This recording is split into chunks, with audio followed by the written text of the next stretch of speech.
Guten Morgen, liebe Leute aus Albanien. Das war ein bisschen ein schwieriger Einstieg. Hotel, Internet, SIM-technisch, das war echt gestern echt mühsam. Hotel war nicht berauschend in Saranda. Ich bin jetzt auf dem Weg nach Flora. Und zwar hier durch die Berge auf dem Tet. Jetzt geht's hier, wie gesagt, durch die Berge nach Kutsch hoch. Das ist Tet. Ist mir eben ein Auto entgegengekommen, der meinte, ja, da andersrum fahren, aber es ist Tet. Und ich meinte, also das ist eigentlich bei mir auf dem Zettel, bevor ich den Tet kannte. Also ich war vor 15 Jahren oder so erstmals hier in der Ecke. Ich schaue jetzt mal, wie fahrbar das ist.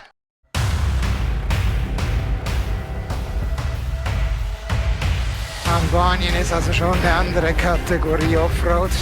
Wahnsinn. Heute mir keinen Platz machen. I'm stuck. Auf mit dir. Das Krafttraining, ich sag's euch. Es ist 11 Uhr morgens und schon 33 Grad. Das ist schon heavy. So hart habe ich das nicht erwartet. Kaum Erholung. Das geht schon an die Substanz. Hallo Albanien.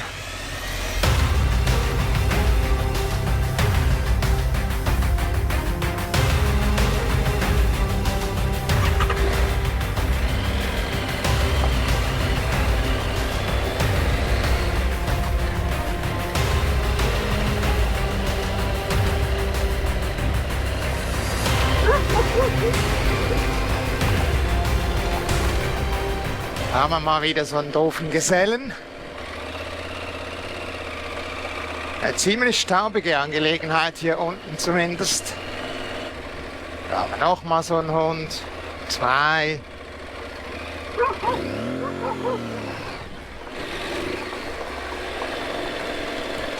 Ja, der sah jetzt weniger mit Spiellust gesegnet aus. Bin ich nicht sicher, ich habe mal eine Strecke gesehen, meinte, die geht da drüben weiter.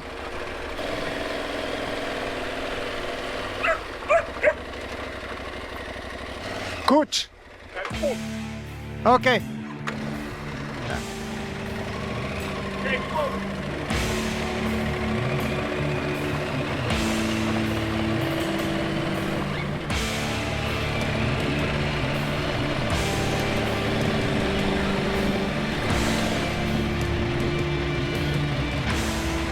Das sieht gerade schön steil aus, aber hier betoniert, meinte ich, ja.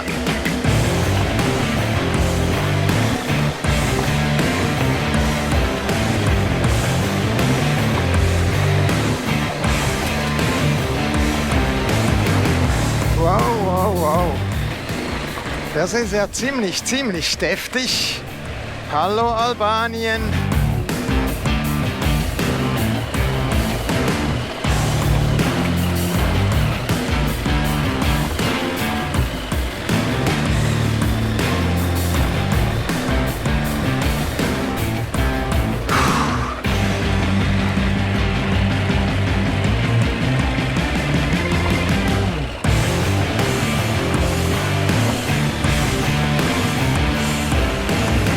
...17 Kilometer. Da freue ich mich, ja. Das ist nicht ohne. Oh,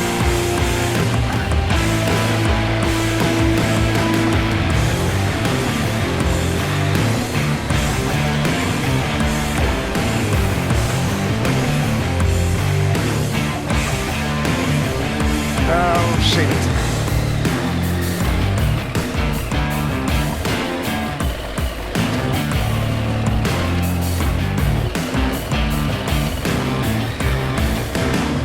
Schon recht heftig.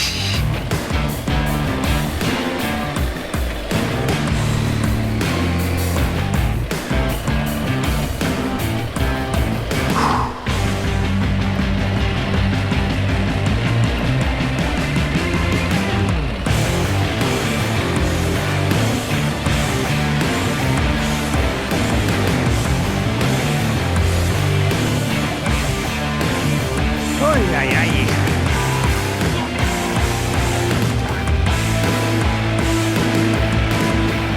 Auf der anderen Talseite, da gibt es auch eine Straße. Könnte man, glaube ich, auch fahren. Da waren auch Wegweiser unten. Kommst dann auch noch kurz hoch.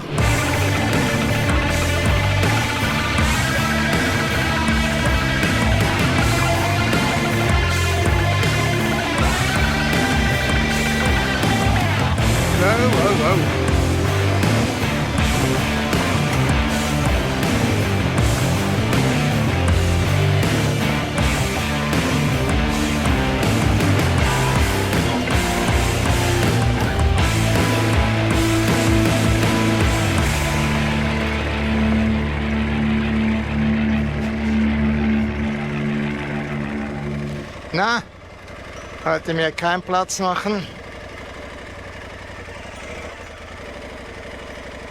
Komm.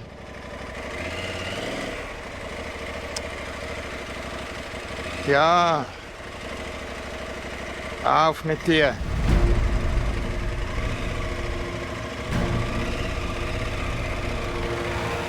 Das machte die jetzt aber extrem widerwillig da aufstehen für mich.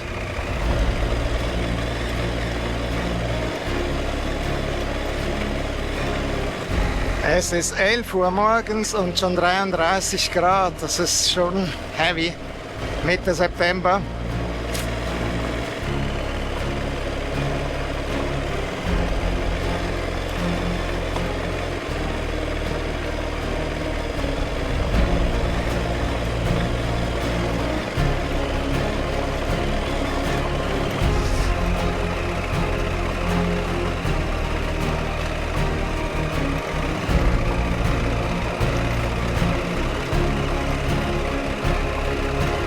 Es geht da hoch und runter, so ins Tal hinein.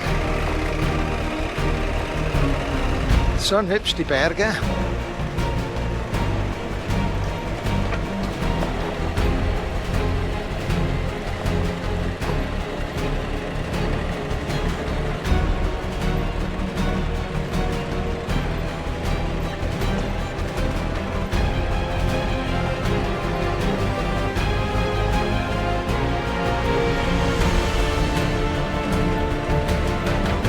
Wow.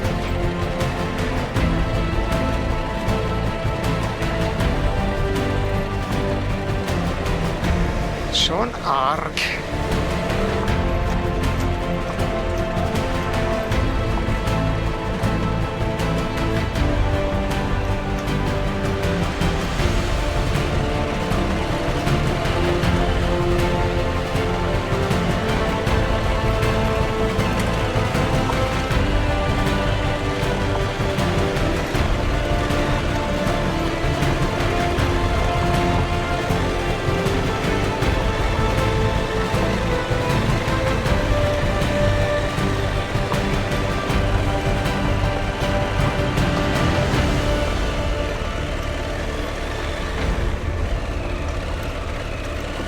Boah, das war jetzt wieder ein übles Stück. Boah. Jetzt folgen da nochmal 3 wahrscheinlich sehr enge oder 4 Serpentinen da steil hoch. Garmin ist lustig. Ich habe jetzt da mal Kutsch eingegeben als Ziel. 12 Kilometer noch. Und Garmin berechnet fürs Auto 14 Minuten. Ich bin froh, wenn ich einen Schnitt von 20 bekomme. Super weich.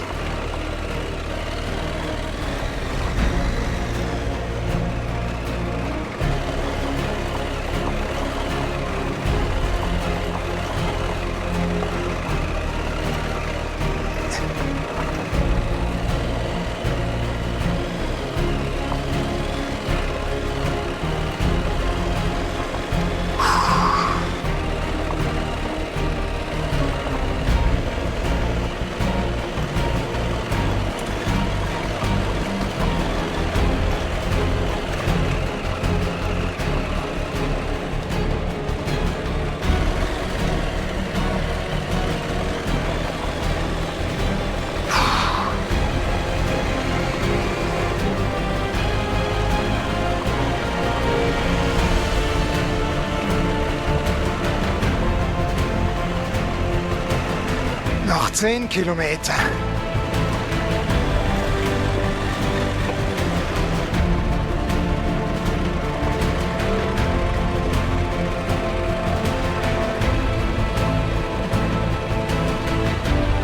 Gorai.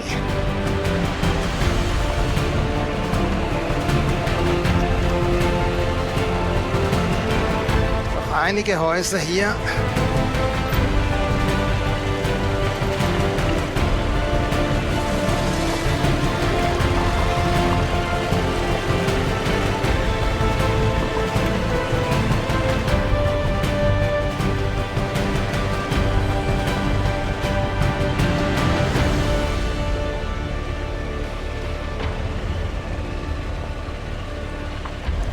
Wahnsinn. Von diesen Dörfern gibt es, glaube ich, noch recht viele in Albanien. Die sind nur so erreichbar.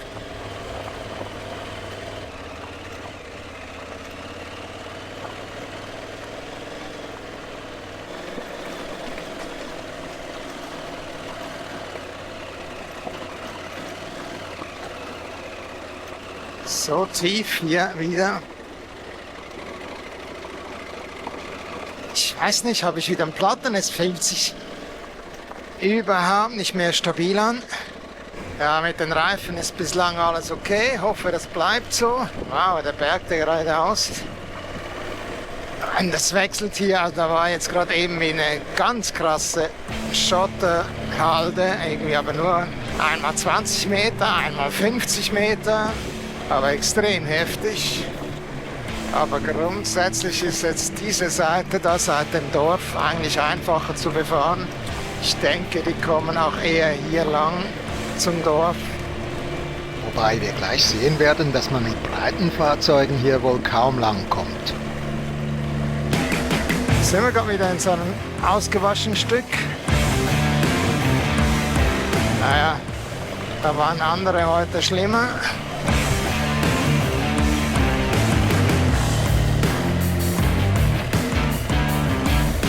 Ja.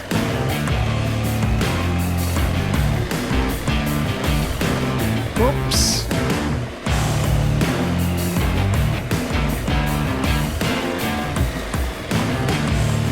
Doch nicht ganz ohne. Wow. Shit. Balance. Ah.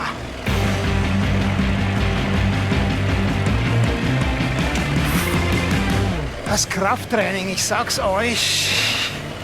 Oh.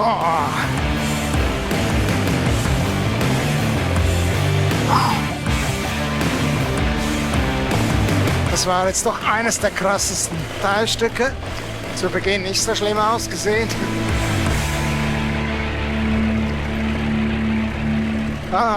Jetzt haben wir einen schönen frischen Wind, um ein bisschen abzukühlen, wenn ich dazu komme. Welche Seite? Das geht schon an die Substanz. Das wird auf den Videos wieder nie so aussehen, wie es wirklich ist. Das ist also schon sehr schotterig. Da hat man das Gefühl, das wäre ein schöner Kiesweg.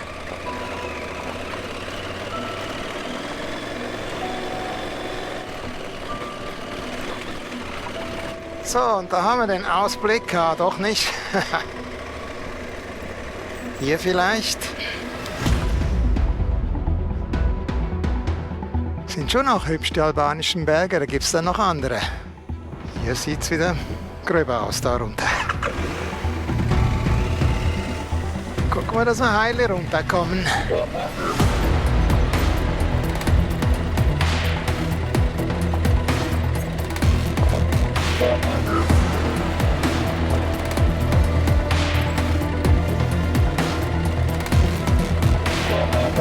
Immer dasselbe, da wo es steil ist, fließt Wasser ab, spült rein, nimmt vieles mit.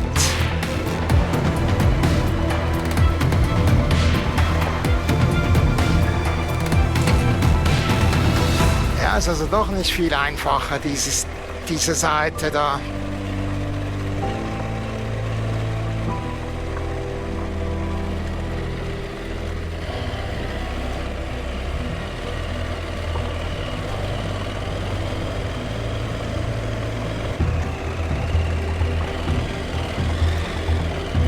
Das war nicht die Idee, aber nehmen wir es halt so, wie es kommt.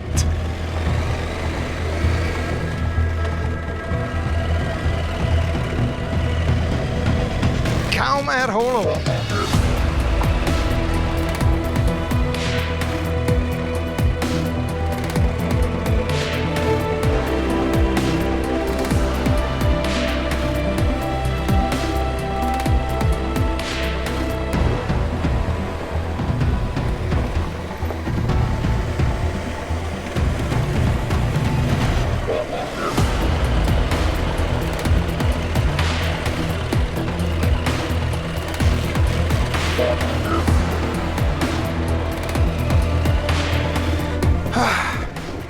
Kurze Erholung.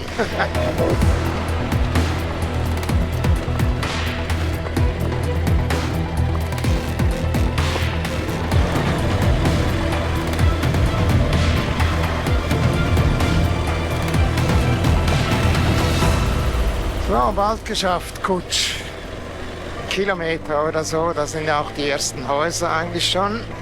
Okidoki. Und irgendwie geht es jetzt noch tief runter oder da rechts ins Tal rein. Ich meinte, da ist eine Straße asphaltiert, die geht dann nach Teppelina.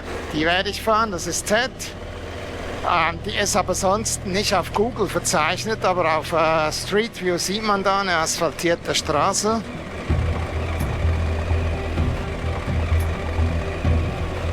Seltsam, kann sein, dass die nur zu gewissen Jahreszeiten zu befahren ist, von wegen Wasser im Fluss oder so. Die verläuft, glaube ich, teilweise im Flussbett.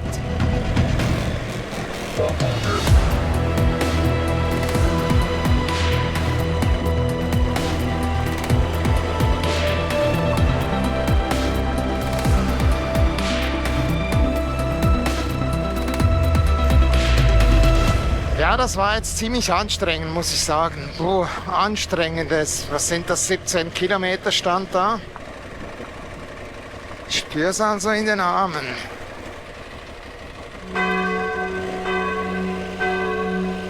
Gut, das Zentrum. Da haben wir diese Straße in das Tal rein. Pass, Hochebene, ich weiß gar nicht, was mich da erwartet. Berge habe ich irgendwie gesehen. Schon speziell und hübsch auch, dieser Canyon. Also die Straße, die steigt nicht unwesentlich an. Ich kann mir vorstellen, wenn da Wasser runterkommt in diesem Fluss, dann hat das echt Potenzial. Das ist ja unglaublich. Richtig viel Verkehr hier. Ist schon das zweite Auto, das mich kreuzt. Also es geht definitiv über den Pass.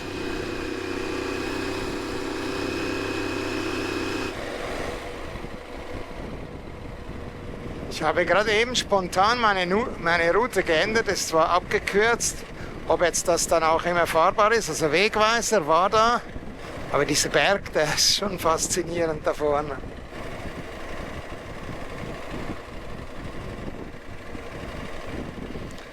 Jetzt bin ich hier auf den Pass hochgekommen, alles asphaltiert, kleines Sträßchen. Die haben sich mächtig ins Zeug gelegt, schöne Straßen gemacht. Schade, dass kein Offroad ist, wobei da waren ein paar Stellen. Ich hätte da so knapp einen Canyon vorbei, Felswand. Hätte mich wundergenommen, wie das ausgesehen hat früher. Das ist ein sehr tiefer Canyon da hinten. Da werde ich dann morgen oder übermorgen auch nochmal vorbeikommen. Und jetzt geht's runter noch 5 Kilometer zu meiner ursprünglich geplanten Strecke. Die geht da auf dieser Seite vom Berg rum, über Teppelina. So wie es ausschaut, ist hier alles asphaltiert.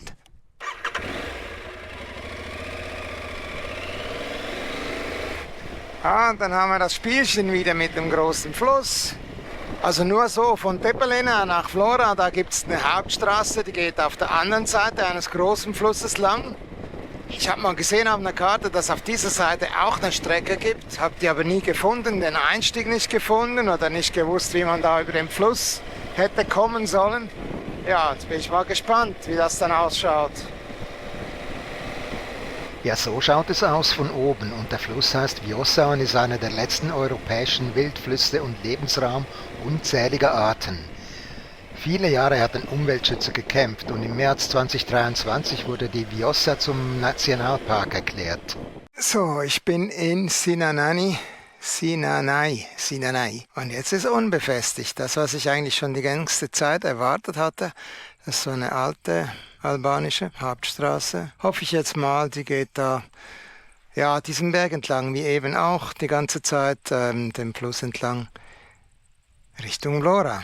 Hoffe ich mal.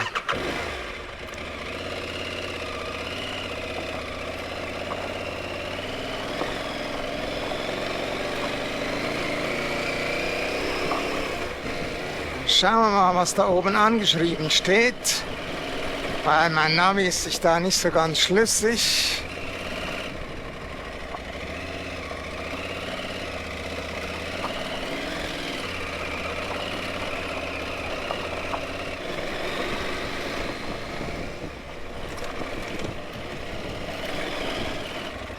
Ich sehe da 2 Routen. Eine hier steilen Berg hoch und eine weiter unten. Ich habe keine Ahnung welche. Es ist wieder 33 Grad, sehr warm. Und hier an der prallen Sonne hoch. Jetzt wird es ein bisschen steiler. Diese Autobahn, schon echt harter Test für Mensch und Material.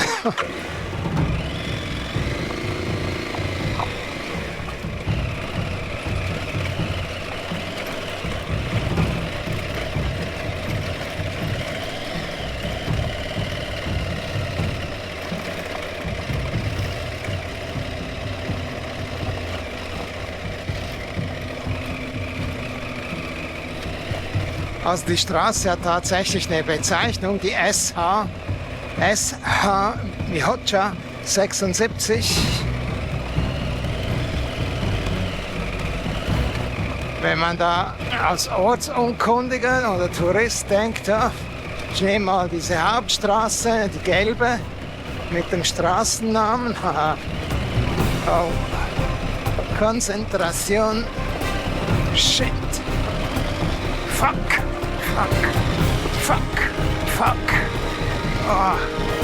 No tengo control.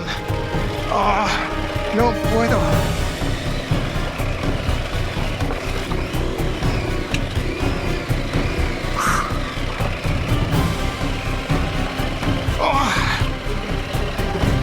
Soft.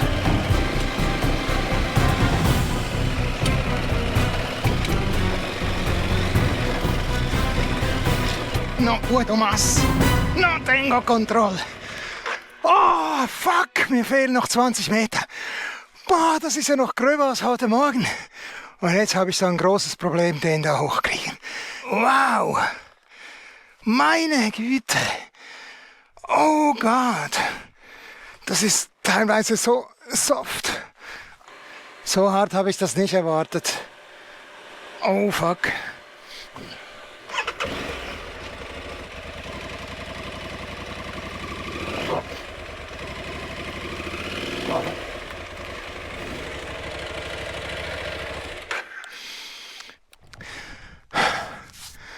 Oh oh. Oh oh. Oh oh. Und das sind irgendwie 30 Kilometer. Also war nicht alles so hart, aber ich habe jetzt ein Problem. Wie kriege ich die Maschine hier raus?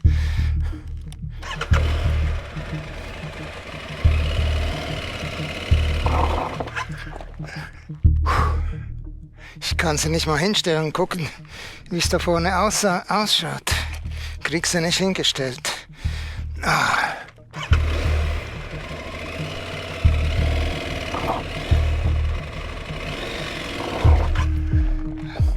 Ich krieg sie nicht raus.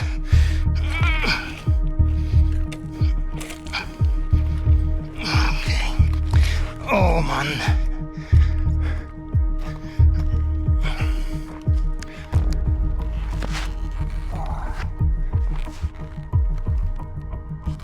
Ja, der kommt jetzt nicht vorbei wahrscheinlich.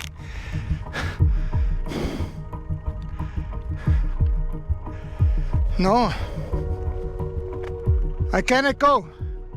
Mit Händen und Füßen versuchte ich zu erklären, dass ich hier nicht wegkomme. No. Back. It's all of the way, it's like this. It's the whole way. The whole way, I don't know if you can No. with this one. I'm stuck. I have an Audi, it's a little bit like higher, but Yeah. No, but here it's so soft and I cannot go on. I'm stuck. Can you help me to go? so can we push it? Ja. Zu dritt schafften wir es dann in 15 Minuten, die Maschine so zu drehen, dass ich wenigstens wieder den Rückweg antreten konnte. Herzlichen Dank den beiden netten Herren. Ich mache jetzt den 3. oder 4. Anlauf, da runter zum Fluss zu kommen, nach dem ganzen Weg zurück. Vielleicht klappt's ja. Ich bin da bei Dukai und möchte nach Memelai oder sowas heißt das. Da ist eine Brücke dann. Und sonst muss ich nochmal irgendwie 20 Kilometer zurück nach Depelena. Das sieht mir jetzt nach der besten bisherigen Variante aus. Vorhin bin ich da bei dem Hotel gelandet, da unten auch schön, aber nicht das, was ich gewollt hatte. Auch das hier nicht ganz ohne. Hat da ein Öl verteilt. Sieht ganz so aus, ne? Ich bin jetzt mir aber auch nicht sicher, ob das der Weg ist. Seit mir gestern umgefallen ist, die Aprilia im Ständer gerutscht, riecht sie doch ziemlich nach Benzin. Ich weiß nicht, ob da Benzin fehlt oder irgendwie was vorgelaufen ist. Ich habe das im Forum gelesen, das kennen andere auch. Zum Teil sogar ohne, dass er umgefallen ist.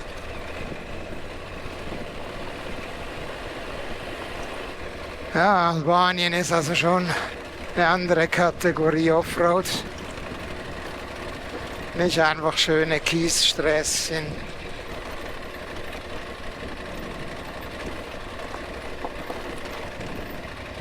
So, bis hierhin hatte ich die Straße von Weitem gesehen und da versteckt sie sich halt hinter diesem Hügel. Da denkt man hat es geschafft und dann kommen ein paar ganz große Brocken, die man eigentlich nicht anfahren möchte. So, aber jetzt bin ich unten. Müssen wir dann nur noch irgendwie auch über einen Fluss kommen. Hoffen, dass da eine Brücke ist. Die habe ich zwar von weit gesehen. Ich bin jetzt ein Stück gefahren, dasselbe Stück wie gestern, irgendwie 20 Kilometer. Und dann bin ich gestern spontan links abgebogen, weg vom TED. Und das ging dann da drüber, den Berg entlang. Da sieht man die Linie. Auch asphaltiert, neu asphaltiert. Und hier ist auch alles asphaltiert. Und von der anderen Seite habe ich da gestern rüber geguckt und da eine super Straße in den Canyon reingesehen. Und das ist jetzt tatsächlich die ich fahre. Deshalb zeige ich euch ein bisschen Asphalt. Es geht runter nach Tepelena.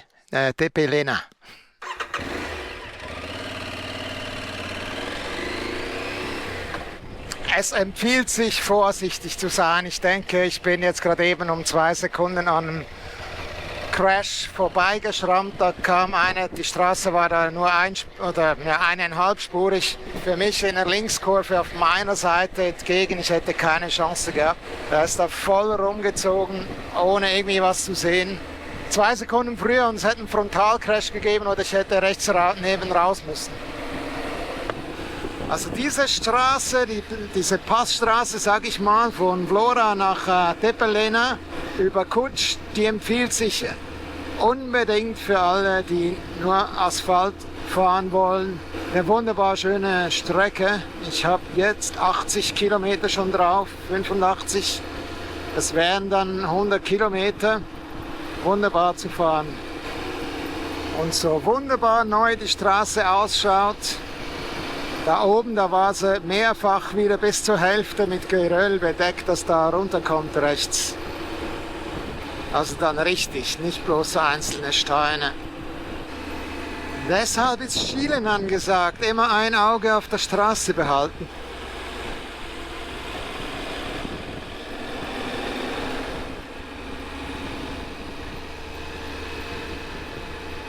Es geht jetzt hier auf dem TED zum ersten Mal Offroad. Da war schon bestimmt da unten auch ein Stück vom TED, was Offroad war, habe ich mal ausgelassen.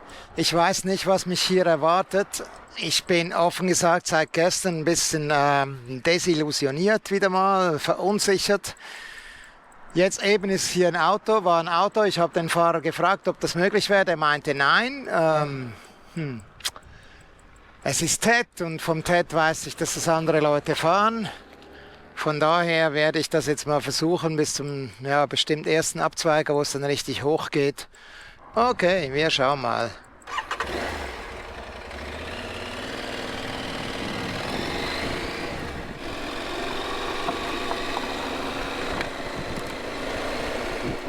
Ist jetzt gerade noch mal ein 4x4 Jahr runtergekommen, aber okay, 4x4. Range Rover. Die können viel.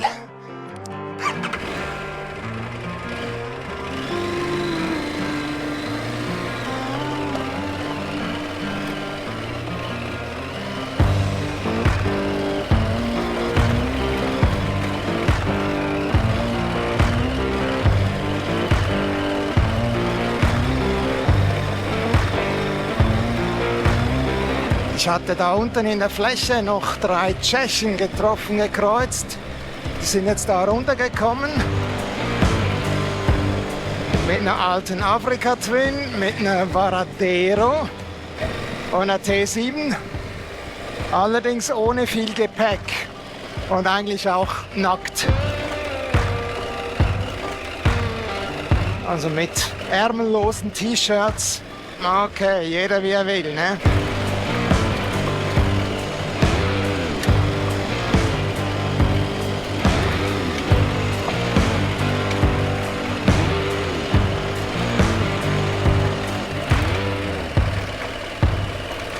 Was jetzt im Moment gerade angenehm ist, dass es Wolken hat, leicht wolkig ist. Und dann ist nicht ganz so heiß. Allerdings, wenn es da Gewitter geben sollte gegen Abend, ich hoffe dann bestimmt einfach durchzusauen.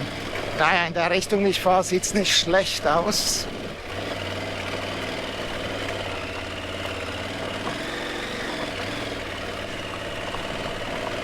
Leider haben die GoPros die Angewohnheit, wenn es heiß ist, schnell zu überhitzen. Ja genau, jetzt habe ich natürlich genau wieder eine leichte Passage. Naja, es ändert sich ja. Da unten war schon 2, 3 sehr steile, kurze Rampen, sehr ausgewaschen.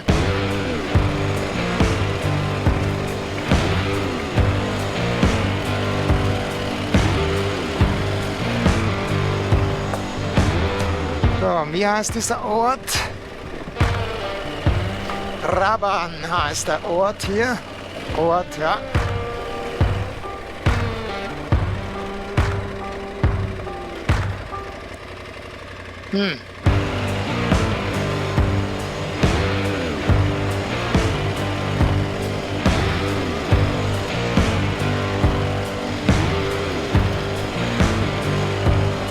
Wow.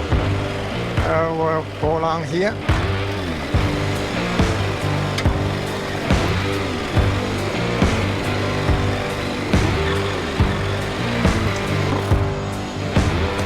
Welcome to Raban, okay.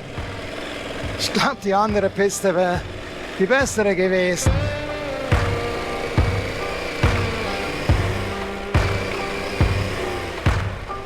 Ah.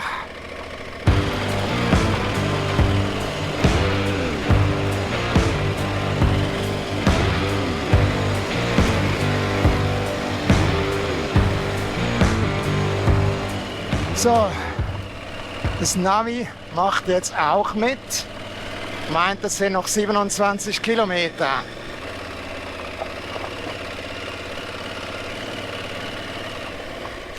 Ja, okay, hier kann man kreuzen. Ja, da sind mir jetzt gerade 3 4x4 entgegengekommen. Ein Deutscher, ein Einheimischer und ein Spanier. Der Deutsche meint, das wäre alles machbar, da wären auch 5 GSen bei ihm jetzt entgegengekommen. Dann sollte ich das doch auch schaffen. Hoffe ich doch. Ja, und Gegenverkehr ist ja immer hübsch, wenn du weißt, dass du nicht alleine bist. Auf der anderen Seite kann das an sehr dummer Stelle passieren und dann ist sowas nicht ganz so geil. Also das sieht schon auch recht grob aus, ist aber ich niemals so lose wie gestern. Deshalb auch kein Problem jetzt für mich. Gestern war einfach zu lose.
Ja, es ist schon speziell. Auf den Bildern wird das wahrscheinlich gleich aussehen wie gestern und gestern keine Chance. Und hier eben, wenn es so bleibt, mache ich das jetzt eher mit links. Das ist cool so, das gefällt mir. Da unten die 2 Stellen, einfach wenn es lose ist, so große lose Steine, da habe ich dann schon Mühe.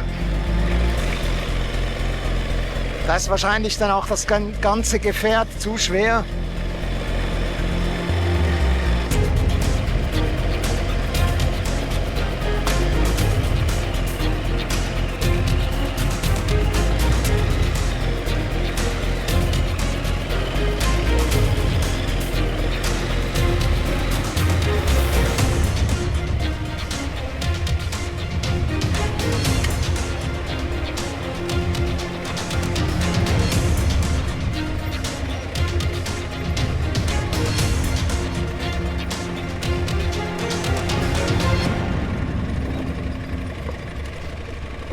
Ja, so ist doch hübsch, das gefällt mir.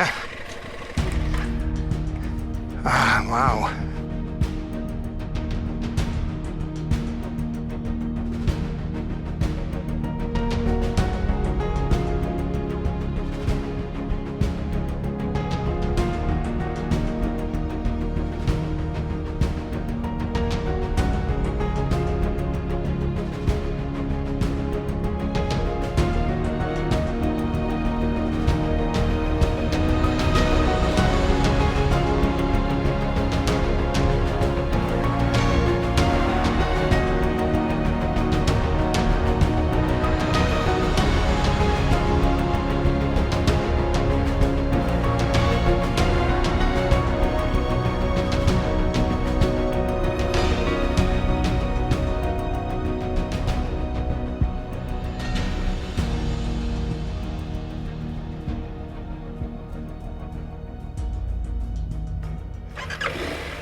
Ja, dann nehmen wir doch noch mal ein Auge voll. Hier ist auch wieder recht grob gerade.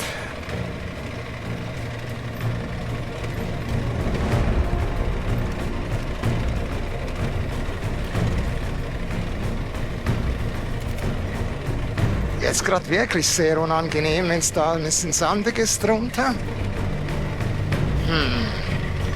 Also hier ist ziemlich steil und sandig. Ja, runter ist mir hier jetzt gerade ein bisschen lieber. Wobei, wahrscheinlich war das da drüben hoch genauso, da wo ich zu kämpfen hatte.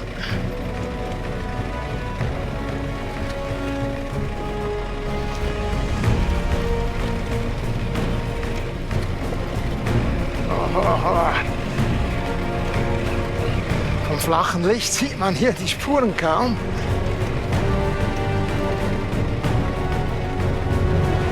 Ist also schon anstrengend, muss ich sagen. Jetzt wieder das Problem mit der Bremse, verdammt. Jetzt, wo ich weiß, dass es vorne die Hauptbremse ist und die nicht funktioniert, ist es eher doof.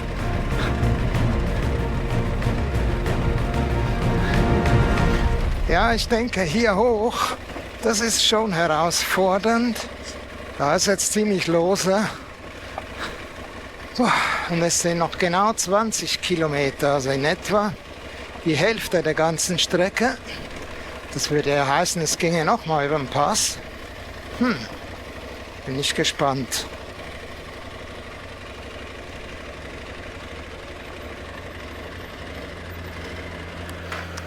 Hallo?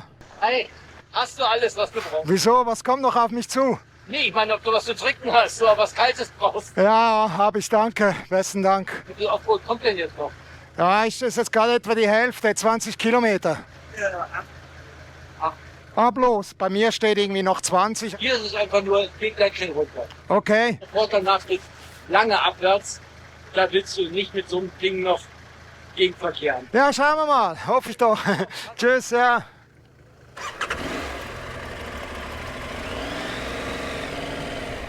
Ja, der macht mir Freude. Kein Gegenverkehr. Ich hoffe mal, das bezieht sich jetzt nur auf Autos. Nee, ich möchte auch kein Auto kreuzen. Puh.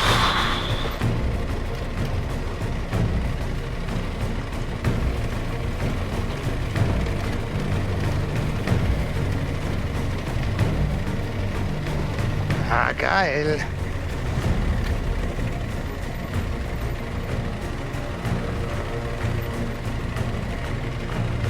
Ja, das ist irgendwie so wie gestern hoch, so in dem Stil. Ah. Also dieses Phänomen da mit der Bremse, das ist definitiv mit den Federn, mit dem Ein- und Ausfedern der Gabel sehr seltsam.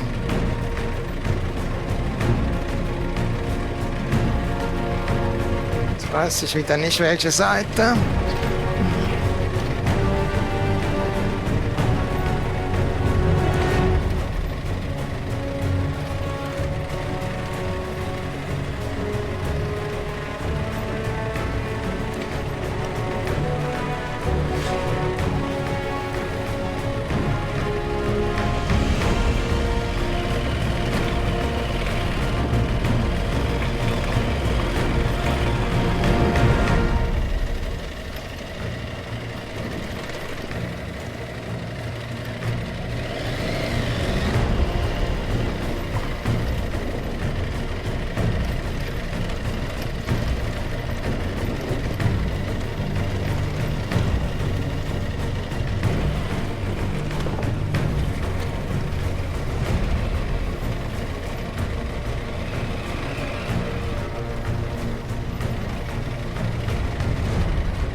Oh, an der Ecke bleibst du besser nicht hängen.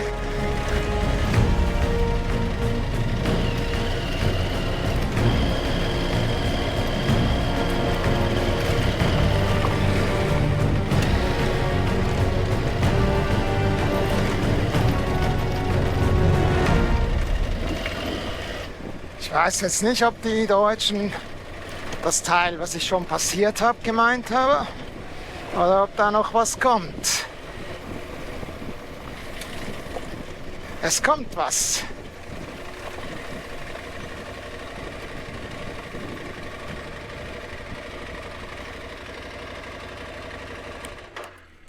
Ha, geschafft.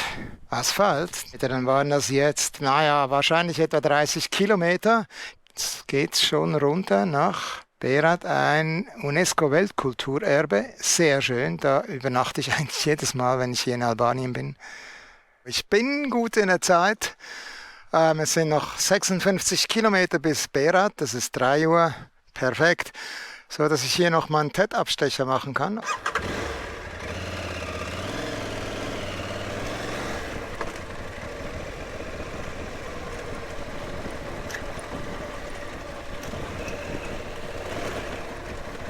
Das ist ein hübscher Canyon oder ein Fluss hier.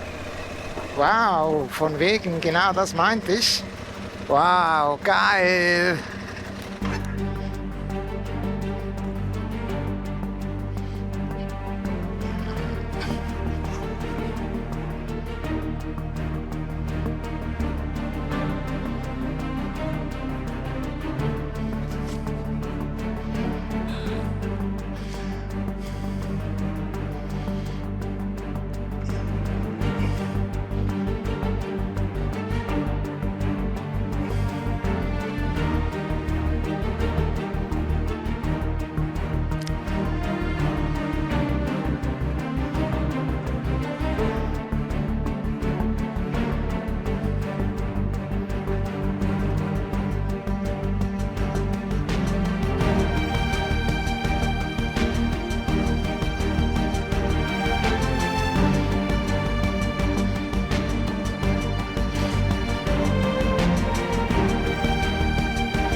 Ja, das sieht nur aus wie asphaltiert.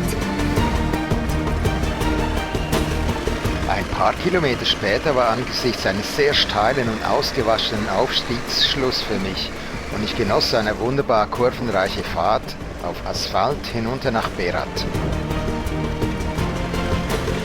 Ich hoffe, ihr seid auch beim nächsten Mal wieder mit dabei und freue mich über jedes Like und jedes Abo.